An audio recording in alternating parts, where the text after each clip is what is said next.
এই কুরবানির প্রচলন কখন শুরু হয়ে গেল?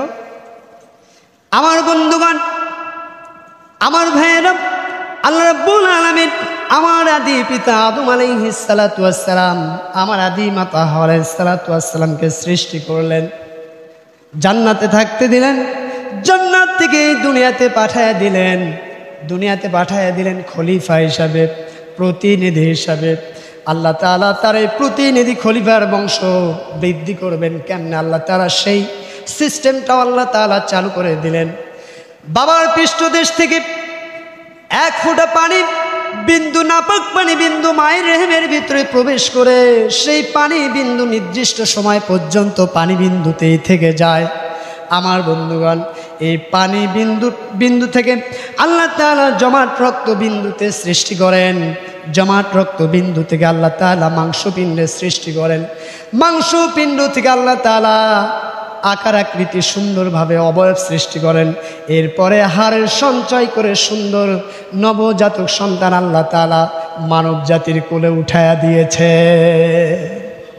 আর জোরে বলি সুবহানাল্লাহ। আমার ভাইয়েরা, আল্লাহ তাআলা আমার আদি পিতা আদি মাতা, আদি পিতা আদম আলাইহিস সালাতু ওয়াস সালাম, আদি মাতা হাওয়া আলাইহিস সালাতু ওয়াস সালাম, তাদেরকে দুনিয়াতে পাঠায় দিলেন। আমার বন্ধুগণ, সেই সময় তো এই দুনিয়াতে আর কোনো মানুষ ছিল না। আল্লাহ তাআলা আমার আদি মাতা হাওয়া আলাইহিস সালাতু ওয়াস সালামের উদরে দুইটা করে সন্তান আল্লাহ তাআলা দিয়ে দিয়েছিলেন, টুইং বেবি। কয়টা সন্তান? দুইটা করে সন্তান হতো। একটা হলো ছেলে সন্তান আর একটা হলো মেয়ে সন্তান। আমার ভাইয়েরা, আমার বন্ধুগণ, আল্লাহ তাআলা আমার আদি পিতা আদম আলাইহিস সালাতু ওয়াস সালাম এবং আমার আদি মাতা হাওয়া আলাইহিস সালাতু ওয়াস সালামের মাধ্যমে এরকম দুইটা করে সন্তান দিতেছিলেন। আমার বন্ধুগণ, এর ওই ধারাবাহিকতায় আমার আদি মাতা হাওয়া আলাইহিস সালাতু ওয়াস সালামের গর্ভ থেকে হাবিল এবং কাবিল নামে দুই ভাই জন্ম নিল, তাদের সঙ্গে দুই সহোদর বোন জন্ম নিল। হাবিলের গর্ভে যে সহোদর বোন জন্ম নিল তিনি ছিলেন একটু অসুন্দরী, শ্যামলা প্রকৃতির। আমার বন্ধুগণ, আর কাবিলের গর্ভে তার যে সহোদর বোন জন্ম নিল তিনি ছিলেন পরম সুন্দরী, খুবই সুন্দরী, রূপসী ছিলেন। আল্লাহ তাআলা শরীয়তের বিধান জারি করে দিলেন। তখন তো আমার আদি পিতা আদম আলাইহিস সালাতু ওয়াস সালাম আল্লাহর পয়গাম্বর ছিলেন, নবী ছিলেন। আমার বন্ধুগণ, শরীয়তের বিধান চালু করে দিলেন। প্রথম গর্ভের সন্তানের সঙ্গে পরের গর্ভের সন্তানের উলট পালট করে বিবাহ দিতে হবে, কারণ সেই সময় তো আর কোনো মানুষ পৃথিবীতে ছিল না। ওই সময় এটা জায়েজ ছিল, কিন্তু বর্তমানে কি জায়েজ আছে নাকি? আছে? আমার ভাইরা, ওই ধারাবাহিকতায় হাবিল কাবিল তারা বড় হয়ে গেল। যখন বড় হয়ে গেল তাদেরকে বিবাহ বন্ধনে আমার আদি পিতা আদম আলাইহিস সালাতু ওয়াস সালাম বিবাহ বন্ধনে আবদ্ধ করে দেবেন। আমার ভাইরা, আল্লাহর বিধান হলো এক উদর থেকে জন্ম নেওয়া ছেলে এবং মেয়ে অন্য উদর থেকে জন্ম নেওয়া ছেলে মেয়ের সঙ্গে ক্রস, মানে এটার সঙ্গে ওটার সঙ্গে এটার, এইভাবে বিবাহ দিতে হবে। এটা আল্লাহর শরীয়তের বিধান। কিন্তু হাবিলের বোন ছিল একটু শ্যামলা প্রকৃতির, হাবিলের বোন ছিল একটু কালো প্রকৃতির, একটু অসুন্দর ছিল, কিন্তু কাবিলের বোন খুবই সুন্দর ছিল। কাবিল মনে মনে চিন্তা করে, না না, এটা হতে দেওয়া যাবে না। শয়তান প্রবঞ্চনা দেওয়া শুরু করে দিল, তোর বোন তো খুব সুন্দরী, তুই কেন ওই হাবিলের বোনকে বিয়ে করতে যাবি? এবার কাবিল আমার আদি পিতা আদম আলাইহিস সালাতু ওয়াস সালামকে লক্ষ্য করে বললেন, আব্বা জান, আমি হাবিলের বোনকে বিয়ে করতে পারবো না, আমার সহোদর বোনকে আমি বিবাহ করতে চাই। আমার আদি পিতা আদম আলাইহিস সালাতু ওয়াস সালাম বললেন, না, তা করা যাবে না, শরীয়তের বিধান লঙ্ঘন হয়ে যাবে, আল্লাহর বিধান লঙ্ঘন হয়ে যাবে, আল্লাহর বিধান লঙ্ঘন করা যাবে না। আমার বন্ধুগণ, কিন্তু কাবিল বলে, না, আমি ছাড়বো না, আমি আমার বোনকে বিয়ে করব। আমি সুন্দরী বোনকে রেখে কেন? কাবিল বলে, আমি আমার সুন্দরী বোনকে রেখে কেন হাবিলের ওই কুচ্ছিত কালো বোনকে বিয়ে করতে যাবে? আমি এমনটা করব না। আমার ভাই, আল্লাহ তাআলা আদম আলাইহিস সালাতু ওয়াস সালামকে জানায় দিলেন, ও আমার পয়গাম্বর আদম, তুমি তাদেরকে বলো কুরবানি দেওয়ার জন্য। কি দেওয়ার জন্য বলেন? আল্লাহর রাহে কুরবানি দেওয়ার জন্য। সেই সময় কুরবানির নিয়ম ছিল, আমার বন্ধুগণ, কুরবানির বস্তু দ্বারা কোনো উঁচু জায়গায় পাহাড়ে রেখে আসতো।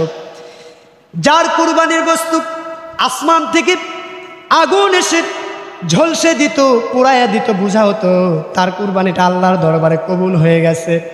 আমার বন্ধুগণ হাবিল সে মেষ পালন করত, ভেড়া দুম্বা এগুলো চরণভূমিতে চারাতো, যার কারণে তিনি উৎকৃষ্ট মানের একটা মেষ দুম্বা করলেন কি জবহ করে আমার বন্ধুগণ পাহাড়ে রেখে আসলেন। অপরদিকে কাবিল সে করত কি আমার বন্ধুগণ ক্ষেত খামার কৃষিকাজ করত, সে কিছু ফলমূল এগুলো তিনি পাহাড়ে রেখে আসলেন। অপেক্ষায় থাকলেন আল্লাহ তাআলার পক্ষ থেকে কার কুরবানি কবুল হয়ে যায়। আমার বন্ধুগণ কিছুক্ষণ পর দেখা হলো হাবিলের কুরবানিটা কবুল হয়ে গেছে, তার কুরবানির বস্তুটা আসমান থেকে আগুন এসে পুড়াইয়া দিয়ে গেছে। জোরে বলি সুবহানাল্লাহ। আল্লাহর বিধান বলবৎ থাকলো। কোন বিধান? নিজের গর্ভ থেকে জন্ম নেওয়া সহোদর বোনকে বিবাহ করা যাবে না। তুমি যেই গর্ভে জন্ম নিয়েছ অপর গর্ভের মেয়েকে তোমাকে বিবাহ করতে হবে। আমার বন্ধুগণ কাবিল এটা মানতে রাজি নয়। কাবিল বলে না, আমি মানব না। এবার কাবিল বলল, ও হাবিল, তুমি যদি আমার সহোদর বোনকে যদি বিবাহ করতে চাও আমি কিন্তু তোমাকে হত্যা করে ফেলবো। কি করব? আমি কিন্তু তোমাকে হত্যা করে ফেলবো। এবার হাবিল বলল, তুমি যদি আমাকে হত্যার জন্য তোমার হাতটা বাড়ায় দাও আমি তোমাকে আঘাত করব না। আমি বিশ্বপ্রভু আল্লাহ তাআলাকে ভয় করি, আর আমি এটা আশা রাখি তুমি যদি আমাকে হত্যা করে ফেলো তোমার নিজের পাপ নিজের গুনাহ, আমার ঘাড়ের যত গুনাহ আছে এগুলো নিয়ে আল্লাহর দরবারে আসামির কাতারে দাঁড়িয়ে যাবা। তাই হয়ে গেল। এবার কাবিলকে শয়তান প্রবঞ্চনা দিল। কাবিল করলো কি হাবিলকে হত্যা করার জন্য হাবিলকে মাটিতে ফেলে দিলেন। আমার বন্ধুগণ কাবিলের চাইতে হাবিলের শরীরে শক্তি বেশি ছিল, কিন্তু হাবিল ভয় করতো কাকে? আসতে বলবেন না, কাকে? যার কারণে তিনি পাল্টা আক্রমণ করলেন না। কাবিল করলেন কি তার ভাইকে জমিনের উপরে ফেলে দিলেন, মাথাটা মোচড়াতে লাগলেন। আমার বন্ধুগণ সেই সময় পৃথিবীতে কিন্তু তখন পর্যন্ত হত্যা হয় নাই, মৃত্যু হয় নাই, কিন্তু কেমনে হত্যা করা লাগে কাবিল তো সেটা জানে না, মাথা মোচড়াচ্ছে। এমন সময় মালাউন শয়তান, ইবলিস শয়তান এসে কাবিলকে লক্ষ্য করে বলতেছে, কাবিল তুমি কি তাকে হত্যা করতে চাও নাকি? হ্যাঁ হত্যা করতে চাই। তুমি তাহলে করো কি, তোমার ভাইকে পাথরের উপরে রেখে অপর একটা পাথর দিয়ে তার মাথার উপরে আঘাত করে দাও, সে মারা যাবে। এবার কাবিল করলেন কি হাবিলকে পাথরের উপরে শোয়া দিয়ে বড় একটা পাথর দিয়ে এমন জোরে মাথার উপরে আঘাত করলেন, সঙ্গে সঙ্গে হাবিল দুনিয়া থেকে বিদায় নিয়ে নিলেন। আমার বন্ধুগণ এদিকে মালাউন ইবলিস শয়তান করলেন কি দৌড় দিলেন আমার আদি মাতা হাওয়া আলাইহিস সালাতু ওয়াস সালামের কাছে। হাওয়া আলাইহিস সালাতু ওয়াস সালামকে গিয়ে বললেন, ও হাওয়া শোনো, তোমার কাবিল হাবিলকে কিন্তু হত্যা করে ফেলেছে। হাওয়া আলাইহিস সালাতু ওয়াস সালাম হত্যা করেছে বুঝতে পারছেন না, কারণ তখন পর্যন্ত হত্যা ঘটে নাই, মৃত্যু ঘটে নাই। আমার ভাইয়েরা, হাওয়া আলাইহিস সালাতু ওয়াস সালাম বললেন, কি হত্যা বুঝলাম না। এবার মালাউন শয়তান বলতেছে, হাবিল আর নড়াচড়া করতে পারবে না, কথাবার্তা বলতে পারবে না, সে আর চলাফেরা করতে পারবে না, খাইতে পারবে না। এই কথা বলার সঙ্গে সঙ্গে আমার আদিমাতা হাওয়া আলাইহিস সালাতু ওয়াস সালাম বুঝতে পারলেন তার মৃত্যু হয়ে গেছে। চাপা কান্নায় ভেঙে পড়লেন। আমার আদি পিতা আদম আলাইহিস সালাতু ওয়াস সালাম যখন চলে আসলেন, আমার আদি পিতা আদম আলাইহিস সালাতু ওয়াস সালাম যখন দেখলেন আমার আদি মাতা হাওয়া আলাইহিস সালাতু ওয়াস সালাম চাপা কান্নায় ভেঙে পড়েছেন, আমার আদি মাতা হাওয়া আলাইহিস সালাতু ওয়াস সালামকে লক্ষ্য করে আমার আদি পিতা আদম আলাইহিস সালাতু ওয়াস সালাম বললেন, কি হয়েছে, তুমি কান্না করতেছো কেন? আমার আদি মাতা হাওয়া আলাইহিস সালাতু ওয়াস সালাম কথা বলতেছেন না। এবার আমার আদি পিতা আদম আলাইহিস সালাতু ওয়াস সালাম বললেন, ঠিক আছে তুমি কথা বলতেছ না, কথা বলার তোমার দরকার নাই, তুমি আহাজারি করতেছো, কান্না করতেছো, তুমি আর তোমার কন্যারা কান্না করো, আমি এবং আমার পুত্র এ থেকে মুক্ত। আমার ভাই এই কথা বলে আমার আদি পিতা আদম আলাইহিস সালাম চলে গেলেন। এদিকে কাবিল যখন ভাইকে হত্যা করে ফেললেন, তার লাশটাকে কেমনে লুকায় রাখবে? সেই সময় কিন্তু পৃথিবীতে একটাও কবর কিন্তু তখন পর্যন্ত দেওয়া হয় নাই। কেমনে মানুষকে কবর দিতে হয় এটা কিন্তু জানা ছিল না। আমার ভাইরা, যার কারণে হাবিল সেই লাশটাকে কাঁধের ভিতরে নিয়ে ঘুরতে লাগলেন। কি করবেন? আল্লাহ তাআলা শিক্ষা দেওয়ার জন্য আসমান থেকে দুইটা কাক পাঠায় দিলেন। কি পাঠায় দিলেন বলেন? দুইটা কাক পাঠায় দিলেন। আমার বন্ধুগণ সেই দুইটা কাক পরস্পরের ঝগড়া লেগে গেল। ঝগড়ার এক পর্যায়ে একটা কাক আরেকটা কাককে হত্যা করে ফেললো। হত্যা করে ফেলার পর ওই কাক করলেন কি, অপর কাকটাকে মা দ্বারা মাটি খনন করে করে ওই কাকটাকে মাটির নিচে দাফন করে দিল। যখন এমনটা করলো হাবিল মনে মনে চিন্তা করলো, আহারে আমি তো বড়ই লজ্জিত হয়ে গেলাম, এই সাধারণ বিষয়টাও আমি বুঝতে পারি নাই।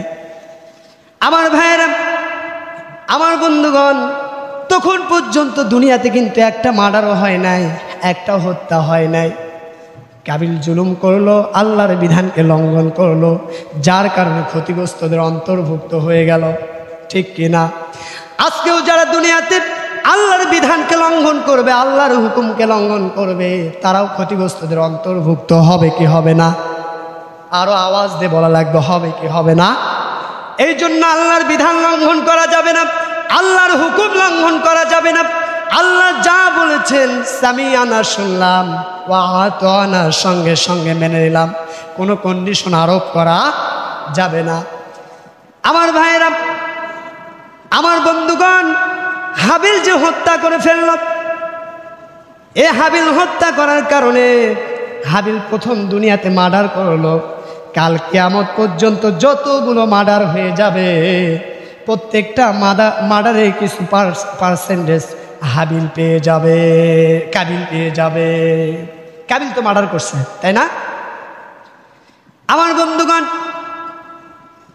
আমার ভাইরা, দুনিয়াতে এমন কোনো কাজ যদি বান্দা করে যে কাজটা এই দুনিয়াতে কখনো ঘটে নাই, যদি খারাপ কাজ বান্দা করে ফেলে, ওই খারাপ কাজটা করার কারণে এই দুনিয়াতে যতগুলো ওই খারাপ কাজগুলো হবে, এর পার্সেন্টেজ ওই বান্দার আমল নামায় চলে যাবে।